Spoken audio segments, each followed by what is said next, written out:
It's grit and grace, side by side, fire in my chest, calm in my mind. I'll build what lasts, I'll choose my lane, turn pressure into purpose, paint it again. With grit and grace, I'm free to be all I am, becoming steadily.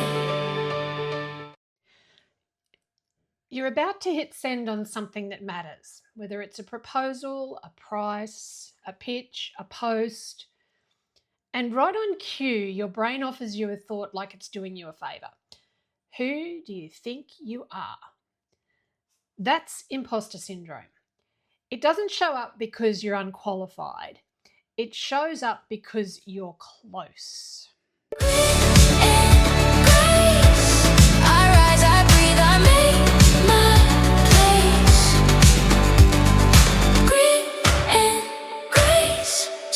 Side I run this race. Welcome to Grit and Grace, where we talk money, mindset, leadership, and the standards that make success sustainable. I'm Donna and I'm the creator of Grit and Grace. Today we're talking about imposter syndrome in a way that helps you move and not spiral. This episode is general information only. It isn't financial or tax advice, and it doesn't take into account your personal circumstances. Let's start with a scene that you've lived. You've done the work, you've written the proposal, you've included the price you know is fair. You read it once and then you're okay. And then you read it again and your body tightens. Your brain starts negotiating like it's a market stall. Maybe I'll drop it a little. Maybe I'll add a bonus so it feels worth it. Maybe I'll send it tomorrow when I'm calmer. Maybe I'll rewrite the intro so I sound more professional. And the negotiation always sounds sensible, and that's why it works. It's never, let's sabotage your future. It's, let's be smart. But here's what the bargain costs you. You lose money, you lose time, you lose clarity, and most importantly, you lose trust in yourself. Because every time you bargain with your standards, you teach your brain a rule. When it matters, we shrink, and your brain remembers. The next time it matters, it shrinks faster. And the next time, it shrinks faster again. Now, you don't just have a pricing problem, you actually have an identity problem. It's a pattern. And patterns can be replaced.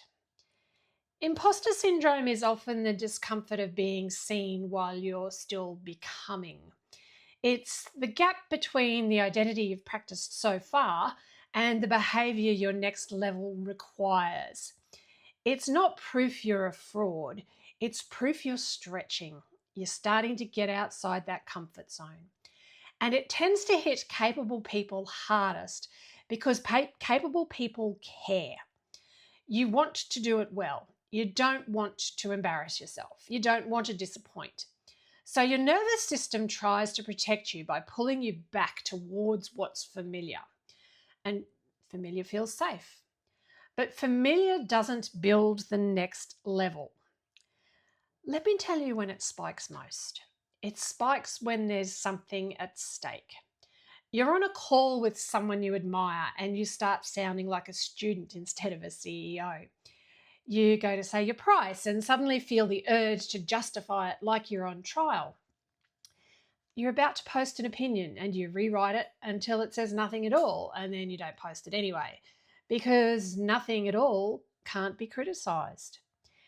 You want to set a boundary and you can feel the nice girl in you trying to soften it into a suggestion.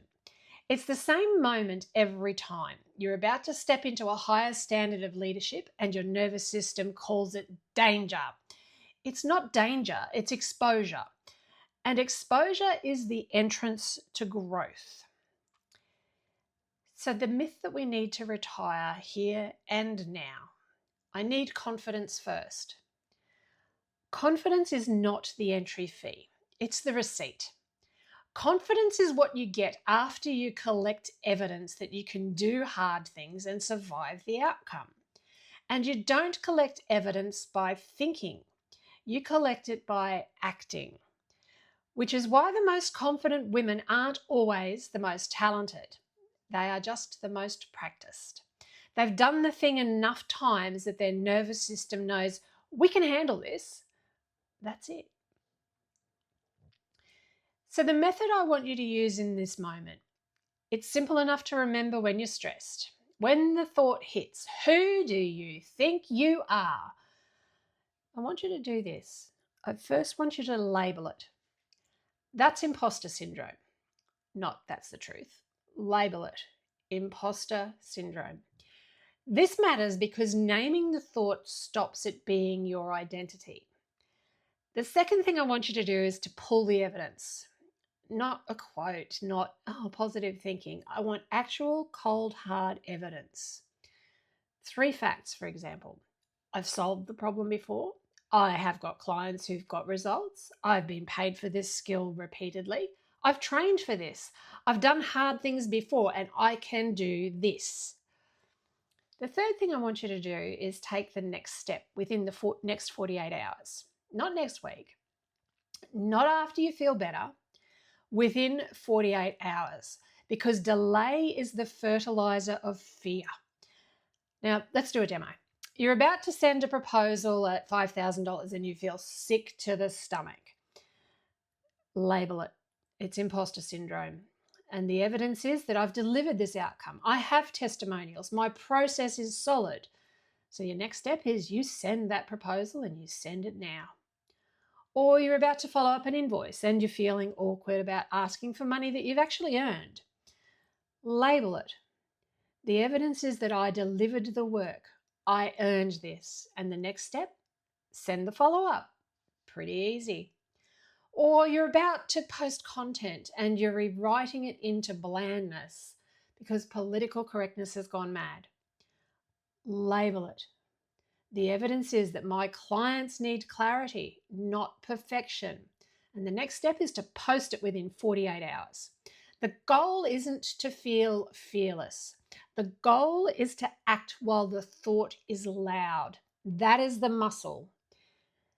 And here's something that will steady you. There are only 2 outcomes when you take this step. Outcome 1, it works. They say yes, you get the client, the post lands, the pitch converts. Great. Outcome 2 is that it doesn't work. They say no, the post is quiet, the pitch doesn't land. And this is where leaders are made. They do not turn no into a personality verdict. They turn it into information. They ask, was it the fit? Was it the offer? Was it the message? Did I follow up incorrectly? Was the timing wrong? Was the pricing wrong? What do I keep? What do I adjust? Because even when the outcome isn't what you wanted, you still get the real win. You get evidence that you can survive the discomfort and still keep moving. And that's what your nervous system needs to learn. So the real trigger is actually comparison. You see someone else winning and imposter syndrome starts whispering, they're ahead, I'm behind, I don't belong. The better question is, what are they repeating that I'm avoiding? Because most success isn't magic, it's repetition. If their content is better, or they're posting more. If their pricing is stronger, they're holding boundaries. If their business is calmer, they've got systems and standards. Comparison can be a poison, or it can be a clue. Choose clue.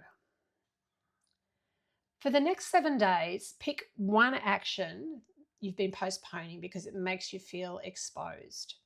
And then I want you to take the next step within 48 hours.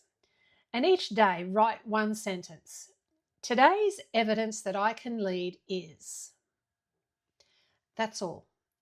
Confidence is built like a track record, one entry at a time. Imposter syndrome doesn't mean you're failing. It means you're stretching. Label it, pull the evidence, and act anyway.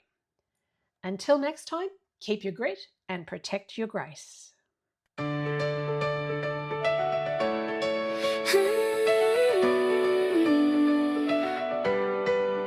In the quiet, before the daylight breaks, I'm drawing lines for my own sake. I've carried more than I let on show, still found a way to learn and grow. With steady hands I set the pace. A few fierce heart held in gentle space. I won't trade my peace for proof. I won't build a life without a roof. I'll rise, I'll rest, I'll recalibrate. Strong enough to do, wise enough to wait. It's grit and grace, side by side. Fire in my chest, calm in my mind. I'll build what lasts, I'll choose my lane. Turn pressure into purpose, paint it again. With grit and grace, I'm free to be all I am, becoming steadily.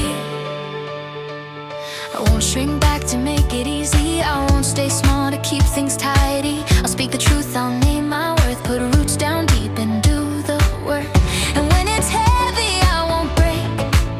I'll bend with care, then reset my faith. I'll measure growth in more than gold, in quiet wins and courage bold. I'll lead with heart, I'll honor pace. Ambition guided by restraint and grace. It's grit and grace, side by side. Fire in my chest, calm in my mind. I'll build what lasts, I'll choose my lane. Turn pressure into purpose, paint it again. With grit and grace, I'm free to be all I am, becoming steadily. Let it be simple, let it be true. A steady rhythm pulling me through. When doubt is loud, I'll still begin. Again and again, I'll choose to win. Not by force, not by fear, by showing up year after year. It's grit and grace, side by side. Fire in my chest, calm in my mind. I'll build what lasts, I'll choose my lane. Turn pressure into purpose, paint it again. With grit and grace, I'm free to be all I am, becoming steadily. Grit and grace, I rise, I breathe, I make my place. Grit and grace, side by side I run this race.